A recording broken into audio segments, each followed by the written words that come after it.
Hi everyone, I'm Nicole and I want to welcome you to my first video on my brand new channel, Life as a Law Student. I'm so excited that you're here and ready to get videos going, including an introduction video on who I am and what this channel is going to be all about. But for now, I promised you a video by the end of February going over how I got 169 on the LSAT. Strep throat and 3 jobs be darned. Here we are, February 28th, you're getting one. Without further ado, this is my life as a pre-law student.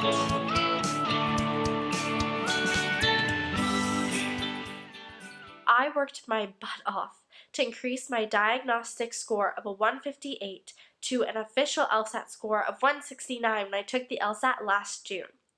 I'm here to tell you that those 11 points are something I'm darn proud of, and I'm going to try my best to help you also make that kind of leap in your score as well. So let's break this down. An LSAT diagnostic is a practice test that you take before you do any studying at all for the LSAT. You kind of see where you're at, you see what sections you maybe have extra time on, which types of questions you have a harder time with, etc., etc., etc. You don't have to take a diagnostic, but I was really glad that I did. I used the LSAT's free practice test, which I'll go ahead and link below for you. But looking back, I wish that I had done something a little different. I wish I would have used a practice book that had all of the explanations of each answer so that I could have used those about 4 hours that I spent taking the diagnostic to actually do a little studying, seeing which questions came naturally to me and which ones I would need to figure out. It was really important to me to see why I got answers right and wrong instead of just that I did. And so I wish I had done that a little differently, started that process earlier through the diagnostic, but you definitely don't have to, especially if you're trying to conserve some money, because the LSAT taking and studying can be a super expensive process. Now, if you do take a diagnostic, it's really important to take it as close to the actual test conditions as you can. And the same thing goes for just regular old practice tests too.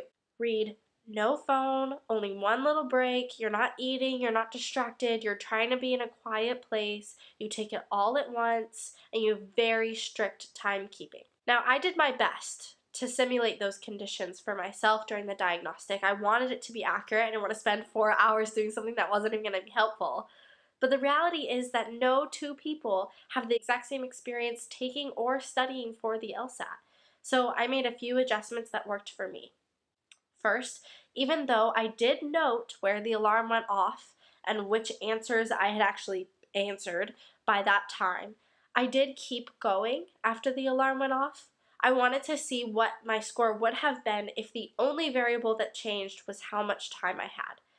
Now, if you're studying and you're studying right, you're going to get faster, especially when it comes to things like analytical reasoning or logical reasoning even. Reading comprehension is usually about the same, at least it was for me. But as you practice, you're going to get faster, and so I kind of wanted to see if there was a big difference. For me, there wasn't a huge one, maybe like 1 or 2 points, but I'm glad that I did it. I thought it was helpful. Some of the questions that seem absolutely mind-boggling in the moment of the diagnostic test take maybe 20 seconds once you learn how to do them properly. Anyway, like I said, I ended up scoring a 158. And that was awesome. It was 8 points above the average LSAT taker. Not exactly where I wanted to be, but definitely a good place to start without having done any studying. Now, don't expect yourself to hit that. A lot of people who take the diagnostic are scoring 130s, 140s, 150s. It doesn't matter where you start. It matters that you know where you start and you have a goal. We'll talk about that. In sum, if you take a diagnostic, and I encourage you to, make sure you do it out of a practice test if you can that has answer explanations, and consider which boundaries you need to make for yourself to get the most out of your experience. Next, the actual studying. I took the June 2018 LSAT, but I took my diagnostic alone in my on-campus apartment kitchen one cold Chicago winter day in January. Now I know what you're thinking. Nicole, you're telling me I have to study for 6 months to get a 169? Nope. No way. Nope. But I knew I would be busy. I had 18 credits and 2 jobs at a rigorous undergrad. Plus, I knew I had big spring break plans, and I had a newfound emphasis on prioritizing time with my friends like I hadn't before. Starting 6 months in advance really was 5, but whatever, was a really good choice for me because I ended up basically doing 2 hours of studying total in March and April. Yay!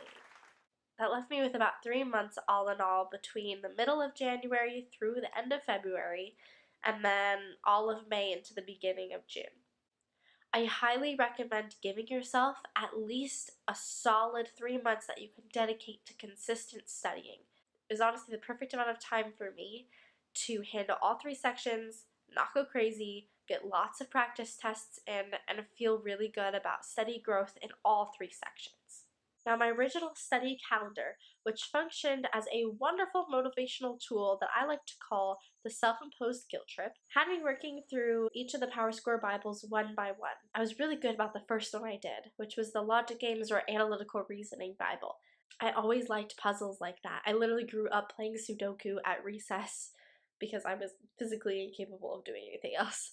If you have to spend 3 to 6 months studying for one test, you gotta find something that motivates you besides just wanting to get a good score. And for me, learning how to do logic games sounded kind of fun.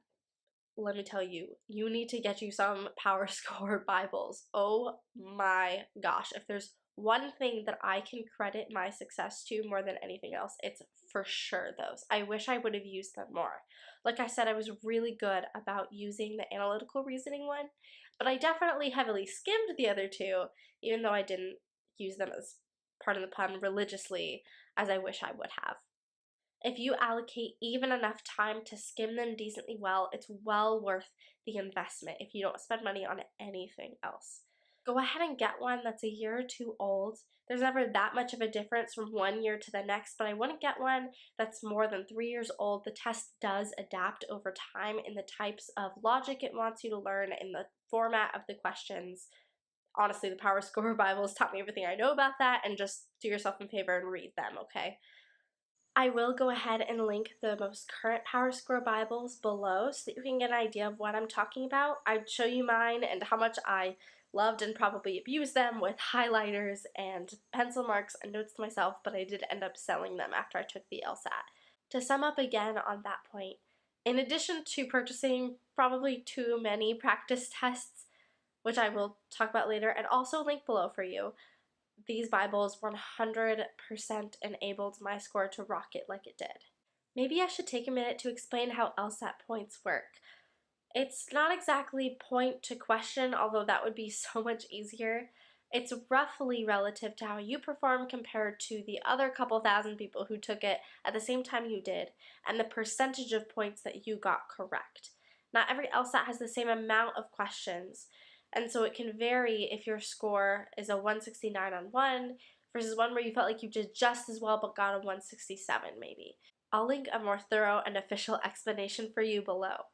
But what you basically need to understand is that while 3 points might be the difference between an A and an A minus, or an A and even a B plus on a school test, 3 points on the LSAT could be the difference between getting into school or not, thousands of dollars in scholarship, and whether you're getting above, below, or in the middle of maybe 2,000 other people who are testing at your proficiency range. Every point matters.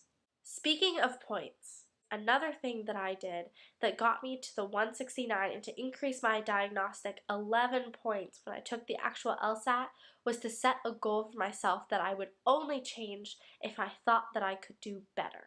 My original goal for myself was a 168 because I read an LSAT blog, which I'll link for you below, that professed that anyone could increase their score by 10 points if they studied hard for 3 months. Sound familiar? I also felt like this was a good number to shoot for based on the schools that I wanted to apply to. A 168 would give me a really good chance at being above the median and to get lots of scholarship money, which I don't know about you, but I could really use. I decided for myself that I would not accept less than a 167. If I got a 166 or below on the official test, I promised myself I would take it again. Thankfully, I didn't need to do that, but I think that was a helpful thing for me, that I knew where my cutoff point would be and also where my goal would be. I eventually changed my goal to a 170 because I was regularly performing in the 168 to 171 range on my practice tests, and it's always good to challenge yourself. By the end of May, I was regularly scoring in the 168 to 171 range, which was great for me, and my goal was right in the middle of it. Every LSAT that has been, is, and ever will be is different, and you will perform differently on them. What you're looking for is a consistent range, not a consistent score. My goals were within my regular range by the time I took the LSAT. So even though I had a non-existent read on how I performed in June right after the test was over, I felt confident that I had proven my proficiency to myself many times fairly recently with no outliers of low scores. Okay, 2 more things and then we're done. First, use Khan Academy LSAT Prep. Oh my gosh, that's for sure going in the link below. I was so blessed to be able to do their beta testing last winter, and let me just tell you, it was incredible. It rivals the PowerScore Bibles, and that's saying a lot. I wouldn't necessarily replace them because they're wonderful, but Khan Academy was such a good supplement to them. You can go on, you can take practice tests digitally, which I know with the new digital LSAT might be really helpful for a lot of you. But you can take those practice tests, it tells you where you struggle, it gives you practice drills on the places that you often get wrong. It really breaks it down for you in an incredible way, and I can't recommend it enough. Okay, last thing. Actual practice tests, whether you take them online or physically, first take them and take them seriously. You don't have to worry about full practice tests at all until you at least do some studying and familiarizing with the 3 main sections, but try to give yourself the opportunity to try them maybe once at the end of the first few months or the first month, twice, in the kind of middle section, and then at least once a week leading up to your actual exam. Do smaller sections and practice drills as often as you can throughout the calendar, focusing on sections that you really are working on or studying in that moment, but take the full 4 hours to simulate test conditions every now and again too. It's really important and super helpful. Second, practice tests are no good at all if you don't take the time to learn from them. If you take all 70 released practice tests, please do not do this to yourself. But never take the time to learn why you got any of the answers right or wrong that you did. You're wasting your time and you're not going to improve like you want to. Instead, focus on 7 to 10 of the practice tests and spend the extra hour or 2 that it takes to figure out why you got answers right and wrong. Focus especially on the questions that took you a long time to answer, or the questions, obviously, that you got incorrect. Another tricky thing you might not think about, but that would be really helpful and was helpful to me, was to look into the answers that you answered very quickly and were confident about and then got wrong. That means that your thinking is super different than what the LSAT might be. Well, you also could have just read it wrong. That happened a lot. Acknowledge both your failures and your successes, so that the first will be less frequent and the second will be so much sweeter. Shout out to my girl Haley Alexis, by the way, who you should totally check out for contributing to this awesome and accurate advice. Third, splurge just a little bit.